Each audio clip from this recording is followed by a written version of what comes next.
Welcome to the deep dive. And Yeah. today we're gonna be looking at fives Five stories. from some wild corners of the world Yeah, absolutely wild. and Let's see if we can it'll tie them together at the end. see if we can connect them at the end because Right. we've got AI logic puzzles, medical breakthroughs. Battles over the internet. Yeah, I mean, all sorts of stuff.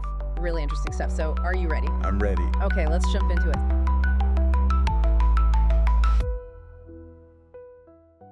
Today, what we're really looking at is something that, goes way beyond just like, number crunching Right. or playing chess. We're talking about like logic. Like a core human skill Exactly. and how well AI can do with that. Mm-hmm. And to do that, we're starting off with this puzzle called Cheryl's Birthday. Yes, And this thing went viral a while back. it really did. And if you haven't heard of it, it's a real head scratcher. It's a good one. So basically, we've got these two characters, Albert and Bernard, Okay. and they're both trying to figure out when Cheryl's birthday is. Classic setup. Right. But here's the thing. They only each have, like, partial information. It's all about the limited information they get. Right.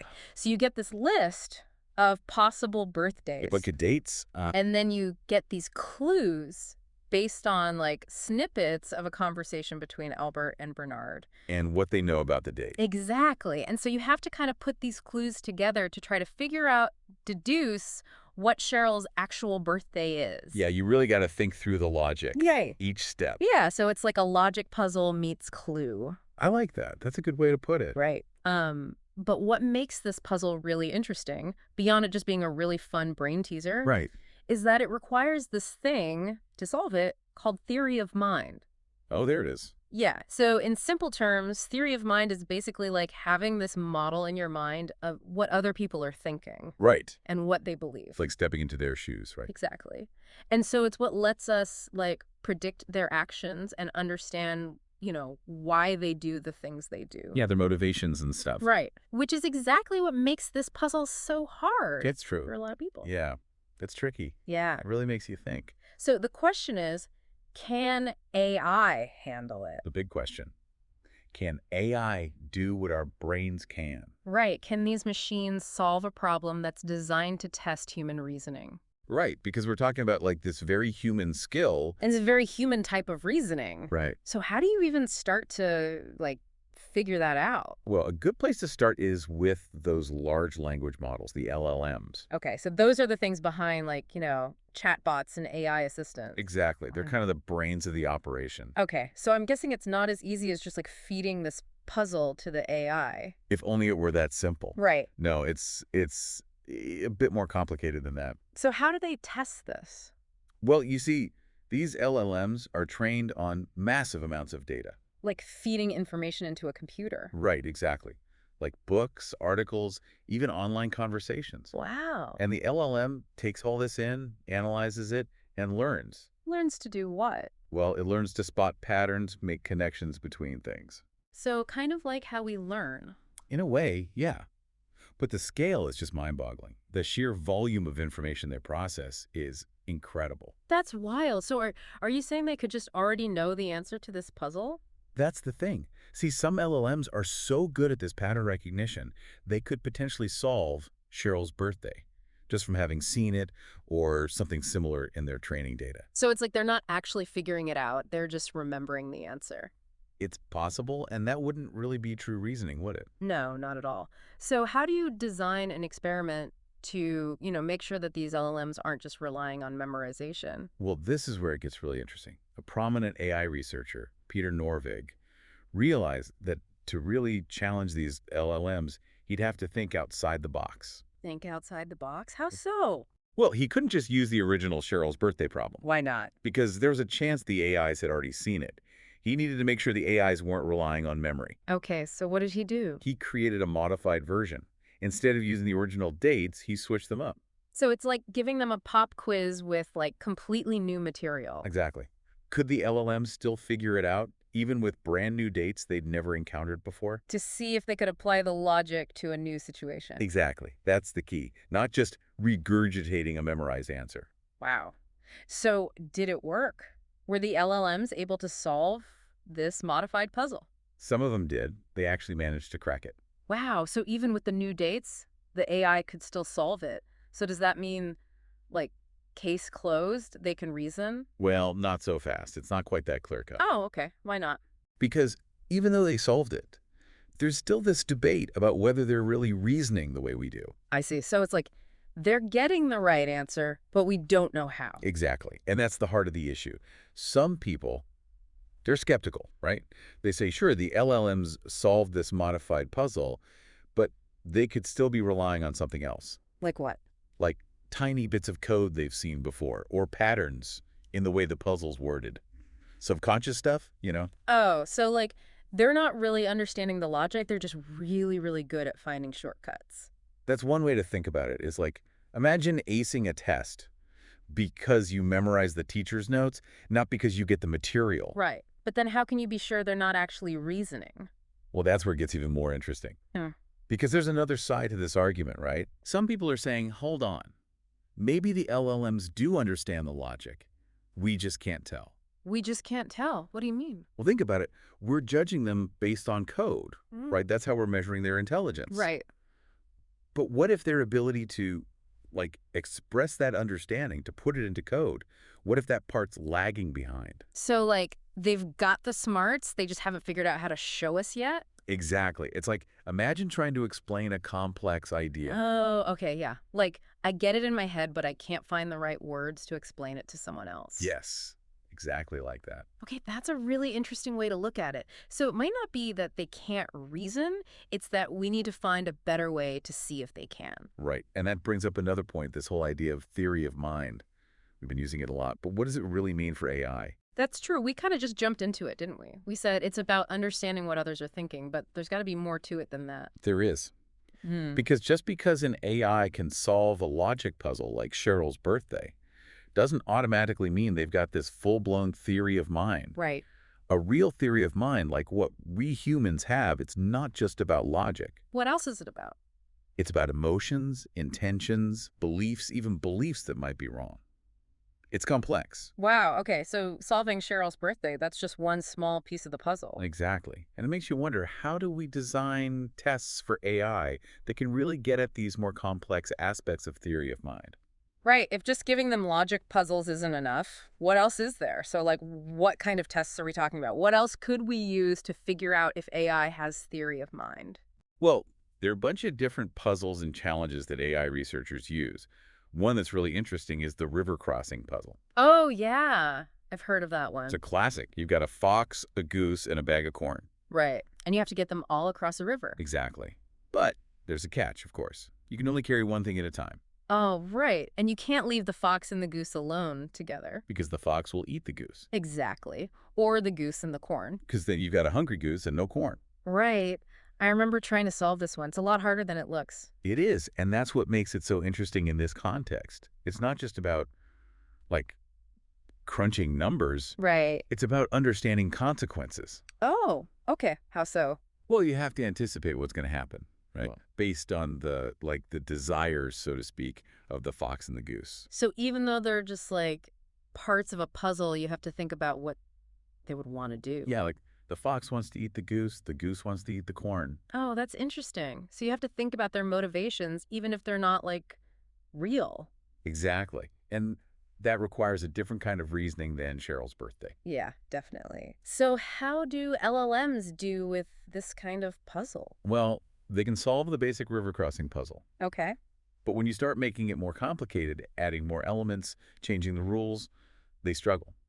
So they can follow the rules, but maybe not understand the reasons behind them? Exactly. And that's a big part of what theory of mind is all about, right? Understanding those underlying motivations and intentions. Yeah, it's like the difference between like following a recipe and actually understanding why you're doing each step. A perfect analogy.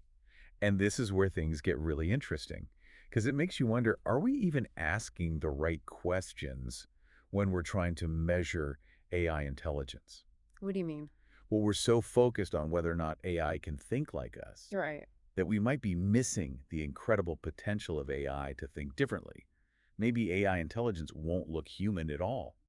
That's a really interesting thought. So, what if AI never achieves true theory of mind, at least not the way we think about it? What if instead they just get really, really good at mimicking human reasoning, like to the point where we can't even tell the difference? That's the million-dollar question, isn't it? Would it even matter if it wasn't true understanding? It's a question a lot of people are asking, and I don't think there's an easy answer. But it definitely makes you think about, like, what does it even mean to understand something? Exactly. And, eh, there are plenty of humans out there who can solve Cheryl's birthday, but that doesn't mean they can write a symphony or understand the complexities of human relationships. That's a good point. Intelligence is a pretty complex thing, even in humans. So maybe we shouldn't expect AI to be any different. Let's go from the brain to the body, because there's been some groundbreaking news about the world's first donor cell therapy. We're talking about using donor cells, not the patient's own, to combat these conditions. It's all based on, that really promising CRT cell technology we've talked about before. And get this, a new study out of China has everyone talking. And you know what? You guys had tons of comments about this Cell Journal article, so let's unpack this. Researchers in China used, like I was saying, these donor-derived CRT cells, and they actually successfully treated 3 patients. We're talking one woman with a really tough autoimmune muscle disease, and then 2 men, both with the severe form of sclerosis. So pretty incredible already, right? But here's the kicker. All 3 patients saw major, major improvements. And get this, the woman with the muscle disease, she hit complete remission in 2 months. Like, can you imagine? And what's even more mind-blowing is, the donor cell thing, right? This isn't the old way of taking the patient's own cells, re-engineering them, which, by the way, is crazy expensive, takes forever. This is donor cells, readily available, potentially. I mean, think about it. That could make the treatment so much cheaper to produce, like way cheaper. We're talking potentially 10 times cheaper than current CRRT cell therapies. I mean, even if it's like half that, think of the possibilities. It's huge. It's truly exciting to see where this could go. And to be clear, I mean, CRT cell therapy has already shown some really remarkable results, especially with certain cancers. But yeah, the cost has been a hurdle. And just the logistics of it, making it happen for every patient, has been a challenge, to say the least. So this donor cell approach, if it really pans out, could change everything. We could be looking at, like you said, making this treatment accessible to so many more people who need it. I mean, I'm already getting ahead of myself, right? Gotta crawl before you can walk, and walk before you run a marathon, as they say. And a lot of you listening, you brought up that exact point in your comments, like when can I get this? Some of you were ready to book a flight tomorrow, which, hey, I get it. I'm right there with you. But others, more familiar with like the whole clinical trial thing and the FDA approval process, they were thinking more along the lines of like 8 to 15 years, at least here in the US. And you know what? They're not wrong. I even saw one comment, it was pretty funny, talking about getting it done faster, south of the border, maybe in Mexico, who knows. But it does raise a good point. How do we balance this, like, this excitement, the potential with the reality? Because it does take time to make sure something new is both safe and actually works for everyone, right? Yeah, that's the million-dollar question, isn't it? And you're absolutely right. It does take time. This research, it's a big deal. It's groundbreaking, but it's still really early days. I mean, we're talking about 3 patients total so far. That's amazing. Don't get me wrong. It's super promising. But to know for sure, we need bigger studies, more people to confirm what we're seeing and to make sure it's safe and effective over the long haul. Okay, so let's talk about next steps then. What has to happen to take this, like, this small but mighty trial and actually get the treatment to people who need it? And realistically, how long is that going to take? So usually clinical trials, they go through these different phases. This Chinese study, think of it as phase 1. Small group, initial safety checks, just making sure it's not going to cause harm. And do we see any signs it's working? Next up is phase 2. If everything looks good, bigger group this time, we're fine-tuning dosages, how much is just right, and really carefully watching for side effects, anything unexpected. Then, if that all checks out, you move on to phase 3. And this is where it gets really serious. Way bigger group, much more diverse, to really confirm long-term efficacy. Does it actually work over time? And we start comparing it head-to-head with existing treatments. Okay, so those phases alone, that sounds like it could take a while, right? It does, yeah. Yeah. And keep in mind, that's just the research part of it. After all that, it still have to go through, the whole approval process, like with the FDA here in the US, and that takes time too. Yeah, it's not like they have a drive-through window for revolutionary medical treatments or anything, huh? Although that'd be nice. Huh. It would certainly speed things up, wouldn't it? Hmm. But no, seriously, there are ways to make it faster. For treatments that show a lot of promise really early on, they can get what's called fast-track designation or even breakthrough therapy status. But those are like really reserved for special cases. And for good reason, right? You don't want to be rushing something this important.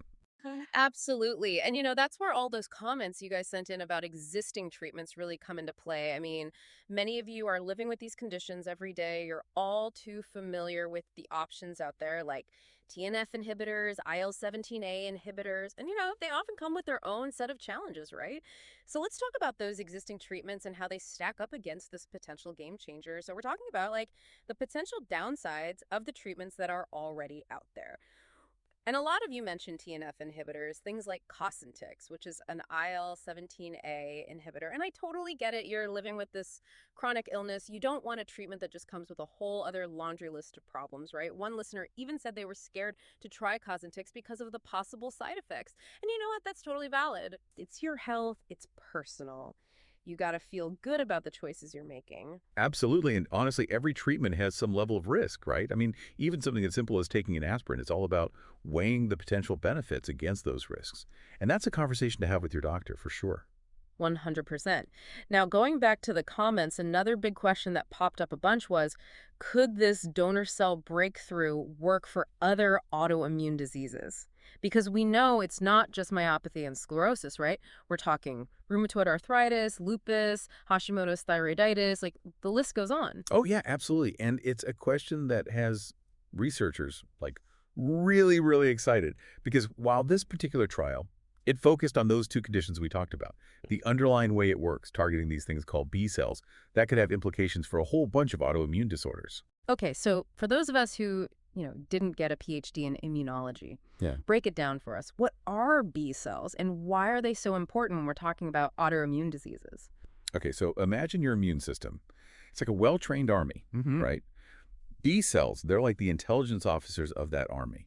Their job is to identify the enemy, so think viruses, bacteria, things like that. Mm-hmm. And then they create these things called antibodies, Mm-hmm. which are basically like wanted posters that tag those enemies for destruction. Okay, so I'm picturing like tiny little wanted posters with a virus's face on it. That's amazing. Right, exactly. Now, here's where things get tricky with autoimmune diseases.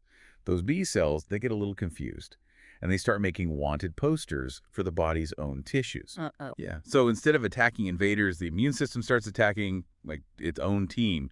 That's the friendly fire that causes all the inflammation and damage we see in these disorders. Ah, so it's like the B cells, they're getting their signals crossed, and the immune system's like, wait, who are we fighting against? Exactly. And that's where CAR T-cell therapy comes in. It's like we're retraining those confused B cells. We're teaching them to recognize the body's own tissues as friendly so they stop those misguided attacks. Okay, so we're basically reprogramming the immune system's intelligence network, getting those B cells back on track. Exactly. And what's really cool is, unlike some of the treatments out there now, which basically suppress the entire immune system, which, Yeah. that can leave you open to other infections and stuff. Yeah. CAR T-cell therapy, it's much more targeted. It's like removing the bad apples from the barrel instead of just like tossing out the whole barrel. Okay, that's a great analogy. So we're not disarming the immune system completely, we're just making it smarter, more precise. But let's talk about those potential downsides for a second. I know some people listening are probably wondering, okay, what are the risks with this type of therapy? Right. And that's a perfectly valid concern. I mean, anytime you have a new treatment, you've got to ask about safety. Mm. And this one is no different. One of the things that's been a concern with the traditional CAR T-cell therapy, especially for cancer, is the risk of something called cytokine release syndrome. Yeah, and I remember seeing some listeners mention that in the comments. So for those who aren't familiar, what exactly is cytokine release syndrome? So basically, it's like an overreaction of the immune system, like it's slamming on the gas pedal way too hard. And this flood of cytokines, which are like chemical messengers in the immune system, it can cause a whole bunch of not-so-fun symptoms: high fever, chills, trouble breathing, even organ damage in really severe cases. Okay, so it sounds pretty intense. Is that something researchers saw in this new study, the one using donor cells? So thankfully, no. In this small trial, none of the 3 patients experienced that cytokine release syndrome, which is really encouraging. However, we've got to be cautious, right? It's just a very small initial study. As the research continues, they enroll more people. We have to watch out for any side effects, including that one, very carefully. Right, safety first, always. So these early results are super promising, but we got to be cautiously optimistic, like you said. More research is key to really get the full picture, the benefits and the risks of this donor cell approach. Now, we've been talking a lot about the science, the logistics, all that, but let's not forget the human side of this. We're talking about the potential to totally transform the lives of millions of people living with these diseases. Imagine a future where instead of just managing symptoms, we're talking about long-term remission, maybe even curing these diseases altogether. Right. What would that mean for people who've been struggling for years, decades even, with the pain, the fatigue, the uncertainty? I mean, it's hard to even wrap your head around the impact that could have. Imagine, like rheumatoid arthritis, lupus, even type 1 diabetes, which is considered an autoimmune disease. Imagine those are no longer lifelong sentences. Think about the treatment burden, the financial strain, just the emotional toll, all of it lifted. And that's not even mentioning the impact on healthcare systems worldwide. If you can prevent or cure these diseases, think of all the resources that frees up for other needs. The possibilities are mind-blowing. Absolutely. And it all comes back to this incredible potential of this donor cell approach. It's like we're on the precipice of this massive leap forward, but at the same time, it's still, early days. We're just at the beginning of something much bigger. It's pretty amazing what they're doing these days. Yeah, it really is. Now shifting gears from the world of medicine Okay.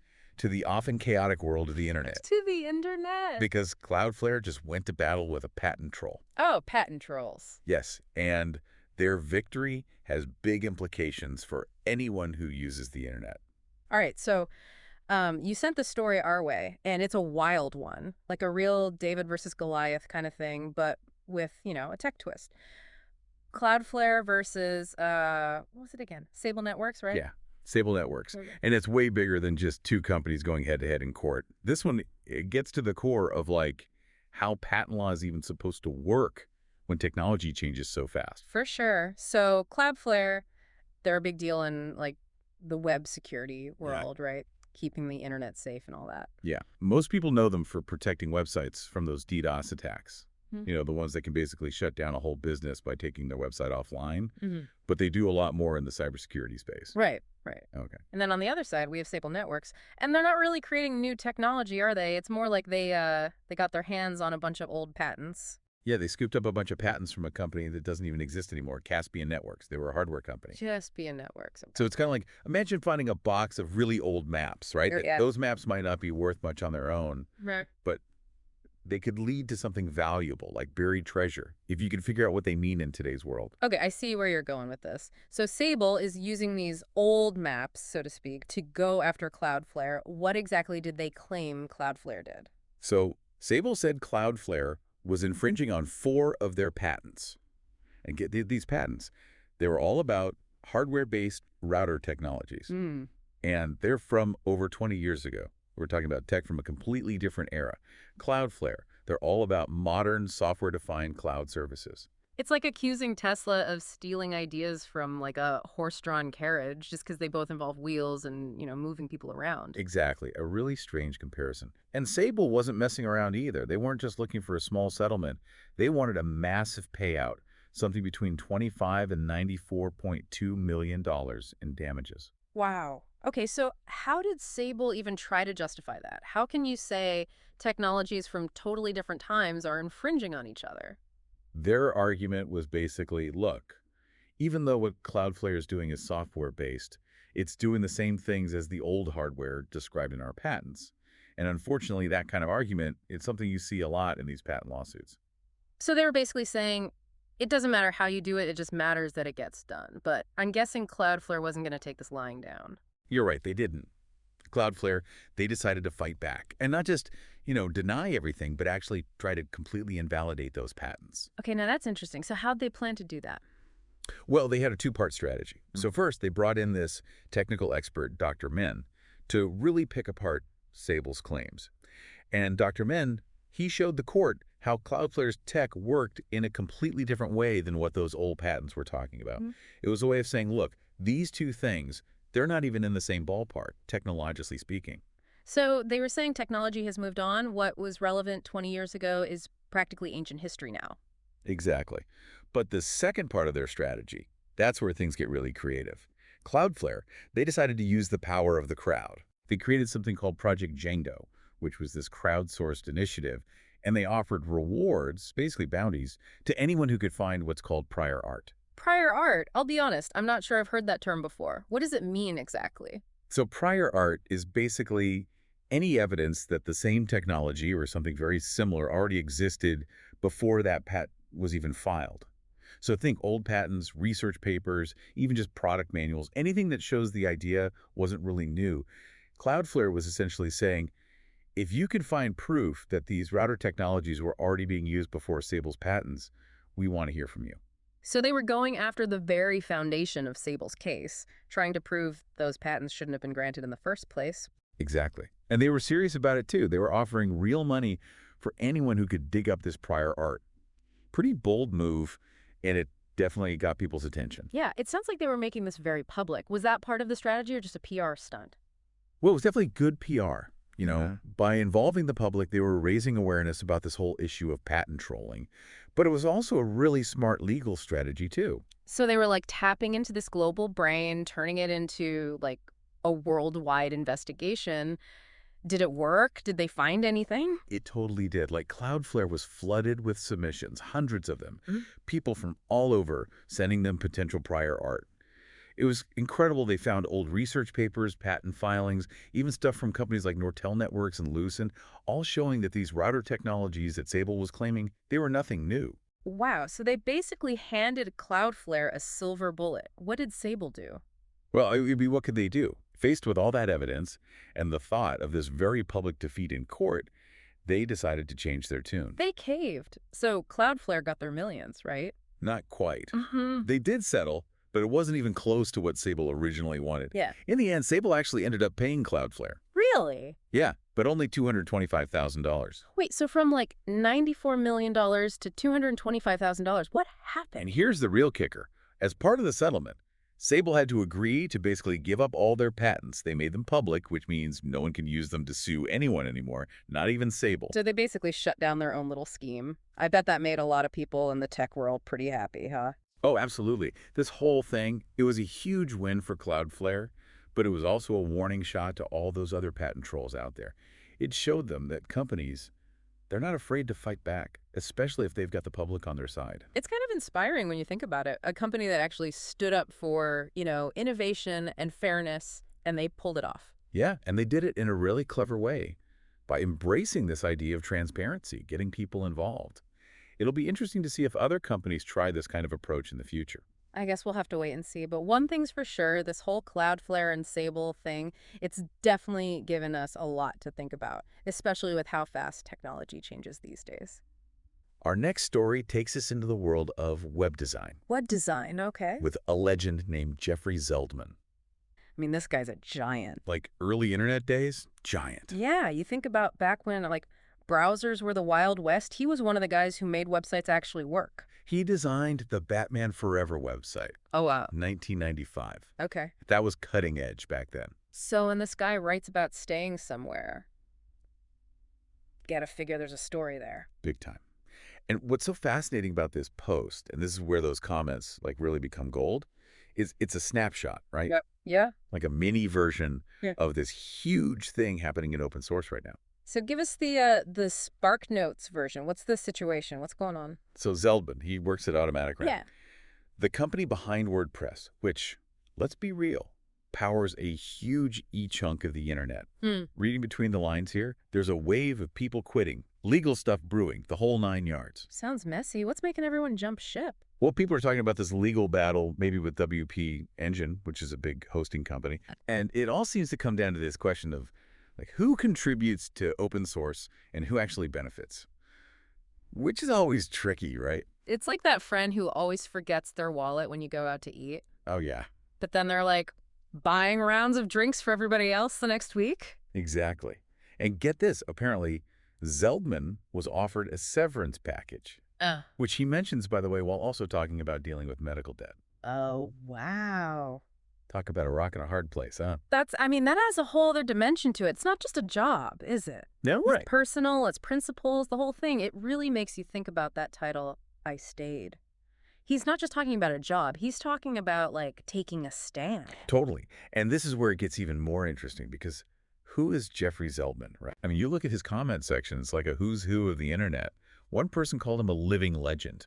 And they're not exaggerating. I mean, this is someone who literally helped shape how we experience the web today. Remember those days, and this is going way back, when a website would look different in every single browser? Oh, yeah, total nightmare. Nightmare. That's what Zeldman and the Web Standards Project, that's what they fixed. Yeah. They fought for consistency. So we're not talking about, some random developer here. We're talking about somebody who cares about the foundation of the web. Right. And he chose to stay Yeah. at Automatic, even with all this, drama going on. So now we got to know why. We got to know, yeah. So spill the tea. Why'd he stay? It's like watching a car crash in slow motion from the sound of it. Well, his first reason is pretty straightforward. He believes in what Automatic does. Like, really believes in it. Okay. He's a huge open web guy, right? Mm-hmm. The whole idea that we should control our own stuff online. Which is what Automatic is all about, right? With WordPress being open source. Exactly. Anyone can use it. Anyone can change it, even make a business out of it. Right, right. And Zeldman, he sees that open model as, crucial for a free internet, Yeah, yeah. But it can't just be about, ideals, especially with those medical bills he mentioned. There's got to be more to it than feeling good. Oh, absolutely. And there is. He talks about this feeling of, responsibility. Yeah. That he can make a bigger difference from inside Automatic. And this is where he brings up that maker-taker thing. Break that down for me, because it sounds kind of scary, like a robot uprising or something. Mm-hmm. Right. It's not that complicated, though, really. Just think about it imagine you've got this garden shared with your friends. Everyone helps out, plants, weeds, the whole deal. Okay, I'm with you. And then one friend, they're taking all the veggies, but never helping out. Oh, that's messed up. Freeloading. Exactly. And I think that's what Zeldman sees happening with Automatic and companies like WP Engine.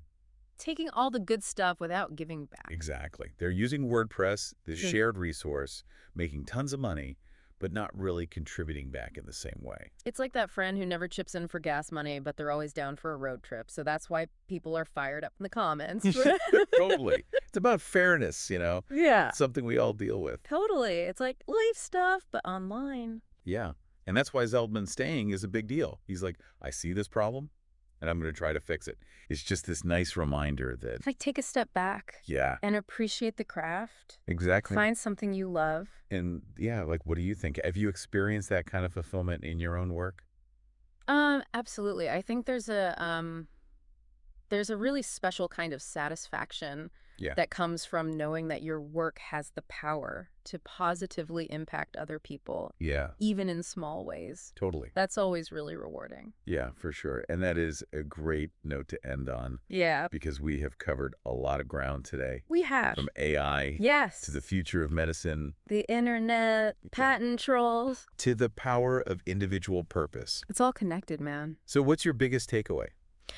I think for me what's really interesting is thinking about how these things are all interconnected, right? So we're talking about these incredible breakthroughs in AI. Yeah. And it makes us question our own humanity. What does it mean? Totally. And then at the same time, we have these incredible advances in medicine offering hope for a healthier future for everyone. Right. And through it all, we have these stories of, these individuals like Jeffery Zeldman reminding us that finding meaning and purpose in our work, that's an essential part of the human experience. I couldn't have said it better myself. Yeah, well said. Until next time. Until next time. Keep exploring and keep diving deeper. See you on the next deep dive. See ya.